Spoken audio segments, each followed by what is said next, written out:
dit is de Videovakvrouw en ik laat jou de basis zien van monteren met Movavi Video Editor Plus. Ik weet niet of jij de versie 2021 kent, dus ik ga gewoon van het begin af aan beginnen. Hoe ga je nou een video monteren die je hebt opgenomen in dit programma? Als je kijkt naar de layout van dit programma, dan zie je dat hele linkerbovenkwart. Dat is eigenlijk alles wat je hebt aan beelden. Dus niet alleen wat je zelf hebt opgenomen hebt, die kun je hier toevoegen. Maar ook van Movavi, ze bieden je muziek, voorbeeldvideo's, achtergronden, effectenpakketten. En natuurlijk wat je zelf gebruikt hebt, en wat je zelf gefilmd hebt aan video. Maar ook je foto's en andere dingen die je wilt toevoegen. En hier links vind je allerlei dingen die je ook nog kunt toevoegen, zoals effectenovergangen, titels, stickers en het bewerken van je video. Dus je moet altijd heel goed opletten in welk menu je zit, hier aan de linkerkant. Rechts is eigenlijk gewoon je afkijkers, beeldscherm, daar zie je wat je aan het doen bent. En hier de hele onderste helft, daar zie je de video die je aan het maken bent. En die bestaat altijd uit een heleboel blokjes, dat ga je ook zien gebeuren. Ik begin natuurlijk met het toevoegen van bestanden die ik heb gefilmd. Ik heb een video opgenomen in een paar stukjes. Ik heb daar wat extra shots bij gemaakt. Hier heb ik het, 4 dingen heb ik gezegd. En ik heb 3 extra shots gemaakt. En deze ga ik allemaal importeren in mijn programma. Duurt even, maar dan staan ze er. Deze opnames wil ik gaan bewerken tot een afwisselend leuk filmpje. Ik weet al dat ik mijn tekst in 4 delen gezegd heb. Dus dit zijn de 4 stukjes waar ik de tekst heb gezegd. Ik heb alle bloopers en wat er misging, die stukjes heb ik al weggegooid. Dus ik hoef alleen maar deze achter elkaar te zetten.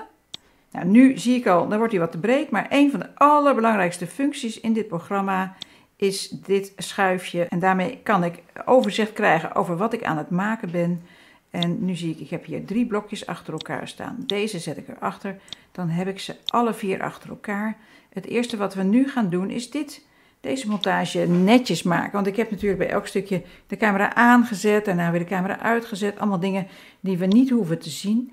Knippen doe je op 2 verschillende manieren. En ik ga je eerst de ene laten zien, die werkt altijd. En dan ga ik er daarna nog een laten zien, die gaat wat sneller. Maar in ieder geval deze eerste, als je die snapt, dan snap je de basis van video monteren ook gewoon. Kijk, je ziet hier in beeld, zie je een soort filmstrookje. Nou, ik moet er meteen bij zeggen, hier moet je eigenlijk gewoon niet naar kijken. De enige plek waar je echt moet kijken, wat is er aan de hand in beeld, is hier rechtsboven. Deze rode lijn is de cursor, die kun je bewegen door eraan te slepen hier tussen die getalletjes. Niet hier, want dan krijgen we hele andere toestanden, maar wel hierboven. Waar je klikt komt de cursor naar je toe en je kunt hem ook gemakkelijk verslepen. Die cursor geeft aan wat het beeld is wat we hier zien. En de andere kant op ook waar de cursor staat. Ik weet zeker dat dit gebeurt op het moment waar de cursor staat. Heel handig is het dus niet om naar deze plaatjes te kijken, want dit is alleen maar illustratie. Die geven geen echt betrouwbaar beeld. Waar je wel op kunt letten is wat je hieronder ziet en dat is het geluid. De waveform, die vertellen je precies waar ik wel gepraat heb en waar niet. En hoe hard het ongeveer was. En ook als het te hard is, dan zie je dat. Maar dan hoor je dat natuurlijk ook wel. Het gaat er vooral om dat je weet waar de stiltes vallen. Want dan weet je, oké, daar was het nog niet begonnen. Dus dat kan er waarschijnlijk wel uit. Ga eens even luisteren hoe dat hier gegaan is. Natuurlijk begint het allemaal bij het begin. Die sterke opening. Deze video gaat over hoe je een video goed opbouwt, met name een voorstelvideo. En ik wil beginnen natuurlijk op het woord natuurlijk, maar op die tweede. Natuurlijk. Ik keek nog even of mijn microfoon goed zat. Wat ik doe, ik zet de cursor op de plek vlak voordat ik wil dat de video begint. Daar moeten we beginnen en het stukje daarvoor, dat kan er dus gewoon af. Dat gaat in 4 stappen. Ik zet de cursor op de goede plek. Ik selecteer het blokje zodat er een geel randje omheen zit. Ik zorg ervoor dat de cursor niet plotseling per ongeluk verschuift. Dat is nog een extra stap. Het volgende wat ik doe, en dat zie je aangaan op het moment dat je een blokje selecteert, dan komt hier een strookje met mogelijke commando's, met dingen die je kunt doen om het blokje te bewerken. En ik kies voor de schaar. Die knipt dat stukje in tweeën. Vervolgens selecteer ik dat linkerblokje en ik klik op het prullenbakje en dan heb ik het weggegooid. Dus eerst loshalen, daarna weggooien. Dat is de volgorde om het allemaal overzichtelijk te houden als je je video monteert. Dan begint de video dus zo. Natuurlijk begint het allemaal bij het begin. Die sterke opening. Dat is het eerste stukje. Nou, en wat daarna komt, dat kan er natuurlijk wel af. Ik zal even een beetje inzoomen om het beter te kunnen zien. Dus, wat doe ik? Ik zet de cursor op de goede plek. Ik selecteer het blokje, of ik doe het andersom. Blokje selecteren, cursor op de goede plek, is misschien nog wel veiliger. Schaartje om het stukje in tweeën te knippen. En het rechterstukje in dit geval mag er af. Nou, dat is de eerste methode. Gaan we eens even kijken, wat heb ik daarna gedaan? Eerste stukje. Deel 2. En dan? Je ziet hier dat het geluid er veel zachter uitziet en je hoort het niet. Dat komt omdat hier, ik heb op mijn microfoon getikt, dit ziet er gewoon zo uit omdat het anders niet in het grafiekje past. En bovendien, dat eerste stukje ga ik eraf knippen. Want ook hier weer, ik selecteer het blokje, ik zet de cursor vlak voordat ik ga praten. Als je het niet goed ziet op het geluid, dan kun je altijd kijken waar doe je je mond open. Ik klik op het schaartje, dat linkerstukje gaat in de prullenbak. Als ik hem dan afspeel, stukje. En dan gaan we in blokje 2 het probleem schetsen.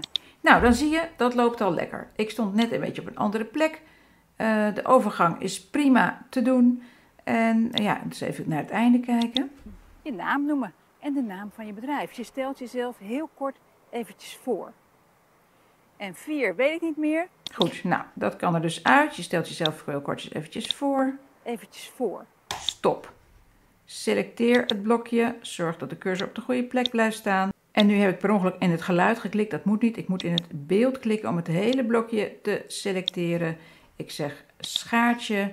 Rechterblokje selecteren. Prullenbakje. En als je denkt, oh jee, gaat het allemaal wel goed? Nou, ik kan het altijd weer herstellen als het niet goed gaat. Er gooit niks definitief weg. Ik druk even op play. Dat kan trouwens ook met de spatiebalk. Bedrijf, je stelt jezelf heel kort eventjes voor. Ja, ik weet het alweer. Oh, nou dat kan er ook af. Nou.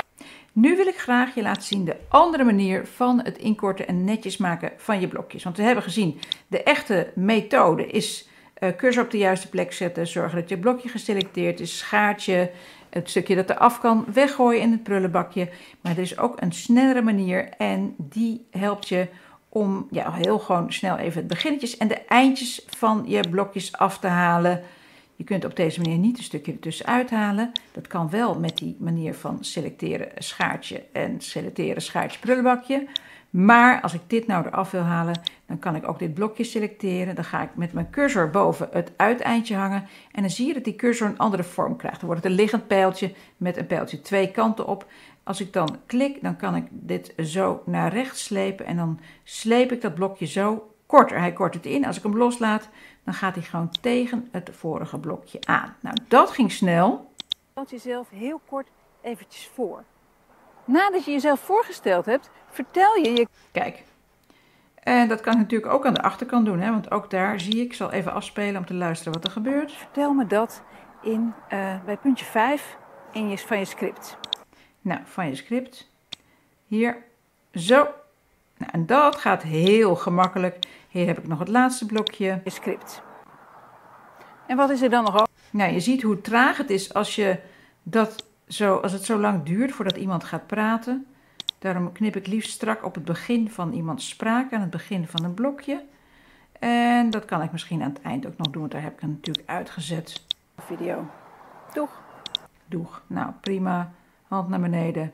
Klaar. En dan is de video in de basis eigenlijk gewoon af. Dan kun je nog van alles doen om hem te bewerken, maar de basislaag, de inhoud van de video, die ligt. En vanaf hier zou ik hem kunnen exporteren, maar ik kan ook nog wat dingen toevoegen om het leuker te maken. En die heb ik gelukkig extra gefilmd.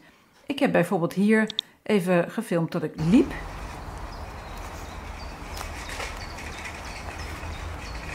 Ja, het heeft niks met het onderwerp te maken, maar toch kan het in zo'n lopende video heel leuk dienen als een bruggetje tussen verschillende blokjes. Als bijvoorbeeld de overgang niet zo heel mooi is. Kijk, je krijgt toch een beetje een springertje. Je bedrijf, je stelt jezelf heel kort eventjes voor. Nadat je jezelf voorgesteld... Het kan best, maar je kunt ook gewoon even wat extra shots gebruiken. Ik heb ze zo gemaakt omdat ik jou kon laten zien wat voor effect het was. Maar je bent natuurlijk uitgenodigd om er zelf iets heel moois en creatiefs van te maken. Ik heb gefilmd dat ik liep. Ik heb gefilmd dat ik een vergeetmenietje plukte. En ik heb gefilmd dat ik in het gras zat. Nou, die wil ik alle drie gebruiken. Logische volgorde is dan dat ik eerst natuurlijk liep. Dus ik ga kijken of ik die kan toevoegen. Nou kan ik dat op twee manieren doen. Wat je heel vaak ziet is dat mensen shots toevoegen op deze manier. Die zetten ze ertussen. Nou, ik kan het wel even laten zien wat er dan gebeurt. Dat is het eerste stukje. Nou, dat vind ik zelf dan altijd wel een beetje jammer, want het ontbreekt het verhaal totaal. En je denkt, ja, wat moet ik hiermee? En het kan op een veel subtielere manier. Dus deze ga ik hier weer weghalen met het prullenbakje. En wat ik ga doen is een tweede videolaag aanmaken. Je ziet, we hebben hier al 3 lagen. 1 voor muziek, 1 voor video en 1 voor tekst. Maar ik kan gewoon hier op het plusje in het hamburgermenuutje klikken en zeggen videotrack toevoegen. En dan heb ik er eentje bij. En dan kan ik dat loopshot hier bovenop zetten in plaats van ertussen. Nou, dan is het effect totaal anders. Kijk maar en luister maar. Bij het begin, die sterke opening.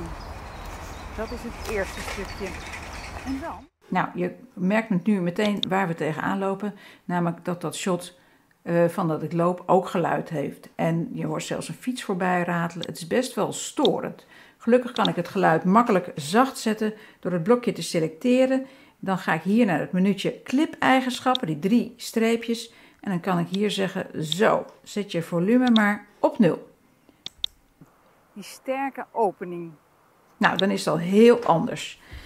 Zo'n blokje dat daar ligt, die kun je nog gemakkelijk verplaatsen. Maar ook op diezelfde manier die we net gezien hebben, dat trimmen, kun je hem ook wat korter maken. Ja, een beetje laten beginnen. Laten we maar eens even kijken hoe dat is. Sterke opening. Dat is het eerste stukje. En dan gaan we in... En als je nou denkt, ja, ik vind het eigenlijk jammer dat ik dat niet hoor. Dat vind ik nu een beetje. Dan zet je het geluid wel aan, maar heel zachtjes. Opening. Dat is het eerste stukje. En dan gaan we in...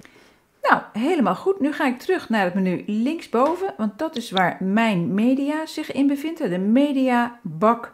En dan zeg ik, nou weet je, nu wil ik dit blokje wel gebruiken. Nou, die zet ik hier neer. Ik denk dat hier komt hij wel ongeveer terecht. Je weet, het is nog super makkelijk om dit aan te passen. Nou, ik zie alweer dat hij heel lang is. En wat je ook meteen ziet, is dat Movavi meteen een voorstel doet. Hoe zullen we het doen? Moet hij overlappend in beeld, zoals hij nu is? Of moet hij aan de zijkant, of moet hij aan de andere zijkant? Nou, ze bieden een heleboel manieren aan om je dit makkelijk te maken. Als je kiest voor overlappend, kun je zelf ook nog zeggen, nou, voor mij hoeft hij niet beeldvullend, maar ik kan hem ook wel zo in beeld doen. Dat is een beetje aan wat jij ermee wil. Daar ga ik me verder niet mee bemoeien. Ik wil ze graag beeldvullend, dus dat laat ik zo. Ook hier is het geluid natuurlijk aan de harde kant. Dus die ga ik hier ook op, wat had ik er daar, 17 zetten. Zo. En ik ga hem precies laten beginnen op het punt dat ik mijn hand daar aankwam. Nou, dat gaat eigenlijk heel goed. Mee zit. Vertel er dus wat over, zodat ik het als kijker kan herkennen. Kijk, ik kwam opnieuw, want de eerste keer lukte het niet. Dus ik wacht tot mijn hand eruit is. En hier, ik heb hem toch geselecteerd, haal ik even het schaartje doorheen. En dan gaat dit stukje ervoor weg.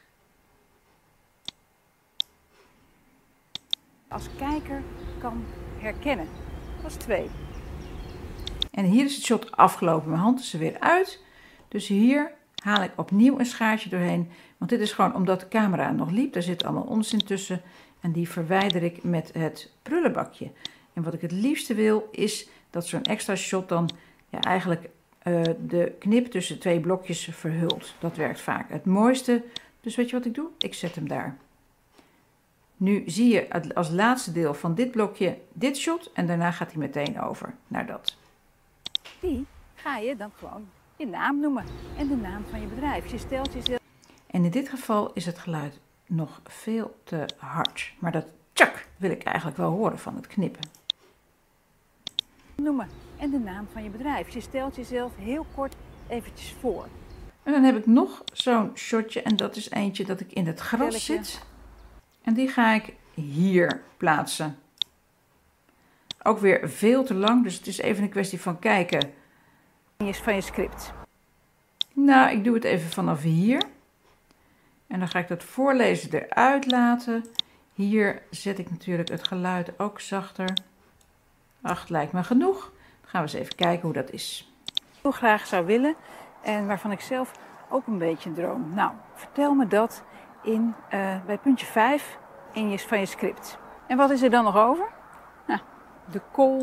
We zijn natuurlijk al lang mee klaar. Wat ik ook zou kunnen doen is deze naar het eind plaatsen. Maar om nu achter elkaar gezet te worden tot één hele goede, onvergetelijke voorstelvideo. Doeg! Eigenlijk best wel leuk. Dat doeg vind ik dan niet zo mooi. Dus dat kan ik er nu alsnog afhalen. Want dat is het leuke. Je kunt al deze blokjes ook nu nog inkorten. Maar je kunt ook, als je er iets uitgehaald hebt, zeggen, nou, ik wil dat die toch de oorspronkelijke lengte staat. Kun je allemaal nog gemakkelijk doen. Dat is het voordeel van op deze manier monteren. Nou, eigenlijk heb je dan de basis. Ja, wat wil je dan nog toevoegen? Misschien wel een titel. Nou, dat gaat eigenlijk heel gemakkelijk. Eenvoudige tekst. Als ik die wil toevoegen, dan komt hij in zijn eigen track. Hè? Dan zie je hem, hij komt in de tekst, in de titeltrack. Nou, ik heb gekozen voor de eenvoudige. Ook hier, via die 3 blauwe streepjes, kun je dat bewerken. Ik wil mijn naam daar hebben. Nou, hartstikke leuk. En dan kan ik er nog voor kiezen om een ander lettertype of een andere kleur. Ik kan hem een achtergrond geven. Nou, zoals eigenlijk alles op computers kun je dat vrij gemakkelijk doen. Ik vind dat blok wel erg, ja, zwart eigenlijk. Eigenlijk gewoon te groot. Weet je wat, ik zet hem uit en ik ga even in plaats daarvan een schaduw en een omtrek voor de leesbaarheid. Mooie dikke lijn, zo. Als ik die hier heb, dan heb ik hier die titel staan. Natuurlijk begint het allemaal. Misschien wel mooier om iets verderop te zetten. En je ziet, als hij hier zit, dan zie je hem ook over dat tweede shot heen. Wat ik ook nog kan doen, is een plaatje of een foto toevoegen. Ik ga dan weer naar mijn bestanden. Ik ga naar importeren. Ik heb hier 2 foto's die ik allebei even importeer. Die kan ik ook gewoon toevoegen aan mijn video. Ik selecteer hem, ik sleep hem erop en die komt dan weer in die beeldlaag. Als ik die andere, die kan ik er ook gewoon opslepen en die levert dan een probleempje op, zoals je gaat zien. Dan ga je vertellen over wat het eind... Zie je? Die foto is niet breed genoeg om het beeld te vullen. Hoe los je dat nou op? Want dit kom je vaker tegen als je foto's gebruikt, want dat is nu eenmaal het formaat van foto's.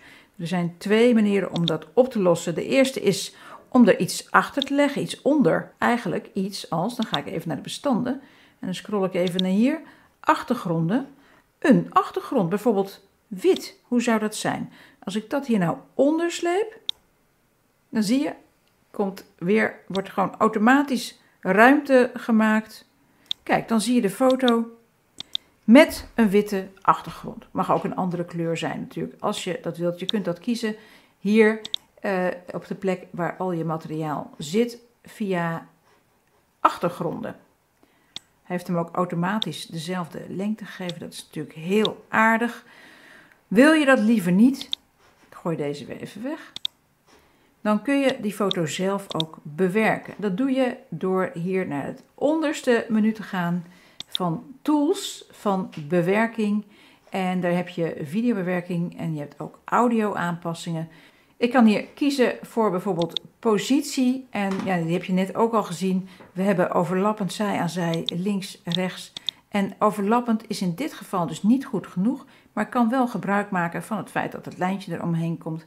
En dan zoom ik hem gewoon een stukje in. Je moet natuurlijk wel kiezen, want je kunt niet meer de hele afbeelding laten zien.